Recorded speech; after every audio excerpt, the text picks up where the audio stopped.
Saat tim kami menyambangi Pasar Mangga 2, aktivitas jual beli tetap berjalan normal. Deretan kios menawarkan berbagai produk bermerek terkenal dengan harga miring. Menariknya, saat kami mewawancarai pedagang, sebagian besar tidak mempermasalahkan soal barang bajakan yang mereka jual. Yang tidak sanggup ya beli KW, tidak masalah. Ya kan? Kita kan tidak masalah. Kalau kita sanggup ya kita beli asli. Kalau kita nggak sanggup kita beli KW kan hanya pakai sebentar doang. Ya kan? KW dengan asli mirip-mirip kok.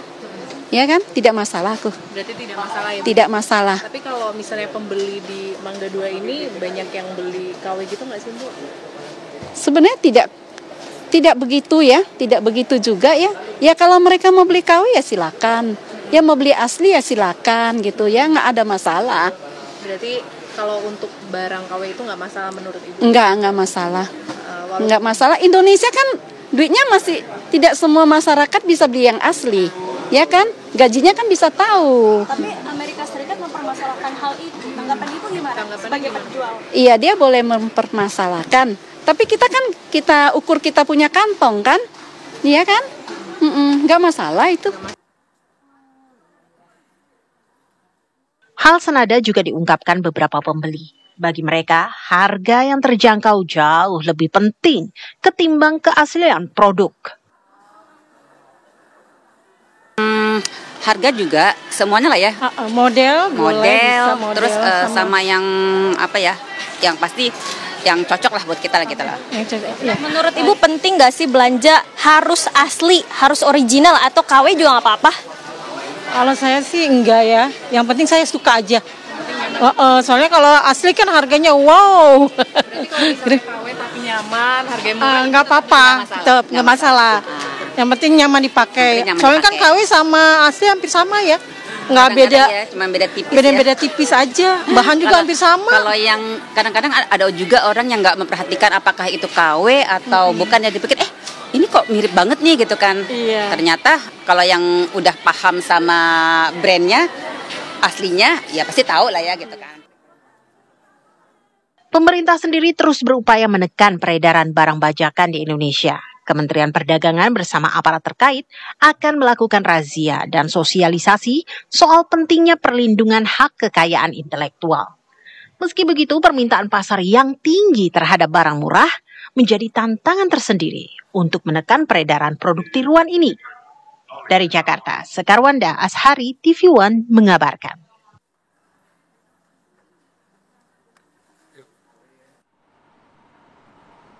Pemirsa, pemerintah Amerika Serikat kembali menempatkan Pasar Mangga 2 dalam daftar hitam sebagai pusat peredaran barang bajakan terbesar se-Asia. Kita sudah bersama dengan rekan kami, Ikra Anggana, yang siap mengabarkan kepada Anda langsung dari Pasar Mangga 2. Ikra Anggana, selamat sore. Silakan dengan informasi Anda, Ikra. Ya, selamat siang Nadila, Rehana dan juga pemirsa. Benar sekali, beberapa hari terakhir ini kontroversial ini menyoroti Pasar Mangga 2 sebagai salah satu pasar terbesar di Asia Tenggara yang menjual barang KW atau barang bajakan. Saat ini saya tengah berada di area Pasar Mangga 2. Tadi kami sudah berusaha masuk ke dalam, berusaha untuk memperoleh izin untuk mengabarkan kepada Anda secara langsung bagaimana situasi di lapangan di sana. Namun sayangnya hari ini kami tidak mendapatkan izin untuk masuk ke dalam karena beberapa alasan memang dari pihak pengelola ini tidak memperkenankan kami untuk masuk ke dalam. Namun kami tetap akan mengabarkan kepada Anda bagaimana situasi yang ada di sana. Memang jika di daerah Pasar Mangga 2 sendiri, ini ada dua pemirsa, yaitu adalah Pasar Pagi Mangga 2 dan juga Pasar Mangga 2, ITC Mangga 2, yang banyak sekali menjual barang-barang seperti tas, sepatu, dan juga fashion lainnya yang tadi kami sempat melihat secara seksama seperti itu. Dan jika dari dua tempat ini, jika menurut pengamatan kami, ini di tempat yang kedua, ini memang di lapangan ini faktanya memang masih banyak barang-barang yang nampak mata ini original seperti itu ya. namun jika dilihat ini masih harus dipertanyakan apakah benar-benar original atau memang dibilang KW ataupun bajakan seperti itu. Karena harganya juga bukan main-main.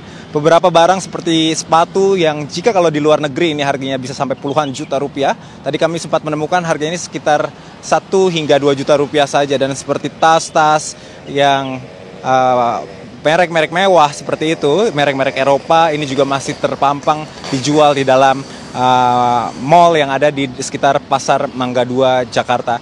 Dan di pasar pagi Mangga 2 ini berbeda dari tempat sebelumnya. Ini memang skalanya lebih kecil lagi karena para pedagangnya juga untuk suasana pasarnya juga sedikit berbeda. Para pedagangnya juga terlihat memang banyak produk-produk yang dibuat secara sendiri seperti itu. Dan dari barang-barangnya juga dan harganya juga sedikit lebih murah daripada di ITC Mangga 2. Untuk sementara demikian laporan saya kembalikan ke rekan-rekan di studio. Baik, terima kasih Ikra Anggana mengabarkan langsung dari depan ITC Mangga 2 karena tidak bisa masuk begitu ya Najila ya. Belum mendapatkan perizinan. Tapi kita juga akan membahas hal ini pemirsa bersama dengan Sony Muchilson, ini pengamat gaya hidup. Selamat sore Kak Sony. Nah Kak Sony kan yang sekarang ini sedang kita soroti bersama. Dari Amerika Serikat pun menyoroti pasar Mangga 2 kita yang banyak barang-barang KW. Tapi menurut Anda apakah benar barang KW banyak sekali beredar di Indonesia, kemudian khususnya di ITC Mangga 2? Indonesia adalah buangan barang-barang bekas, ya, termasuk yang kita sebut dengan thrifting dan segala macam. Jadi sampahnya itu sudah kita hitung menjadi 37.000 ton per bulan. Dan Asia, di seluruh Asia adalah tempat kita di mana semua buangan itu ada di sini. Karena apa? Karena daerahnya kebanyakan kepulauan dan segala macam. Contoh yang paling saya pernah keliling adalah bagaimana barang-barang ilegal ini bisa mendarat di negara kita adalah Kepulauan Riau. Jadi ternyata di sana ada lebih dari 200 pulau dan yang ditinggali baru 30%. Jadi mereka menuju ke kapal besar, kemudian mereka mendarat di situ dan kemudian mereka nanti pakai perahu kecil gitu ya, terus kemudian lewat-lewat di sungai dan segala macam itu. Jadi sebetulnya barang-barang apapun bentuknya sebetulnya thrifting itu kan ada tujuannya gitu ya. Tapi disalahgunakan aja, jadinya jadi barang, memang jadi barang selundupan gitu. Karena juga perizinan tadinya legal karena tidak berpajak jadinya ilegal kan. Gitu. Iya. Ini tapi kalau kita kembali soroti barang-barang yang dijual di Mangga 2, ITC Mangga 2, ada penjual artinya ada pembeli. Betul. Mereka menjual karena ada banyak pembeli. Kenapa barang-barang bajakan ini memiliki kecintaan tersendiri di hati masyarakat Indonesia? Di seluruh Asia adalah orang Indonesia yang tidak loyal terhadap produk Indonesia. Ya, jadi kelokalan itu membuat mereka seperti seolah kayak masih dianggap kuno, turun derajat gitu ya. Jadi kalau mereka mau negara berkembang terus kemudian disebut negara, makanya pemerintahnya juga agak lucu gitu. Begitu daerahnya disebut berkembang itu kemudian dibangun mall gitu. Padahal di negara lain mah bikin mall itu ada sesuatu effortnya yang sangat-sangat ini diperhatikan, diperhitungkan gitu. Tapi kalau kecenderungan konsumsi atau sikap konsumtif dari masyarakat Indonesia itu seperti apa sih? Apakah mereka lebih cenderung gengsinya saja, barangnya harus branded begitu, meskipun in real life kita tahu itu adalah barang KW dengan harga yang begitu murah. Ya. Itu bagaimana menurut Anda? Ya hidupnya masih sawang sinawang aja gitu ya. Jadi kalau ngelihat orang lain memiliki sesuatu yang dia tidak bisa gapai, tetapi kalau punya yang mirip-mirip kenapa enggak gitu. Jadi pada saat mereka tahu ada yang mirip-mirip dijual, jadi laku kan gitu. Oke, Kak Sony, kita juga ingin menyoroti keterkaitan antara penggunaan barang-barang bajakan ini dengan konsep urban living dari masyarakat di Indonesia. Tapi tahan dulu jawabannya, kita akan dengarkan jawaban dari Kak Sony saat lagi. Tetaplah bersama kami di Apa Kabar Indonesia akhir pekan.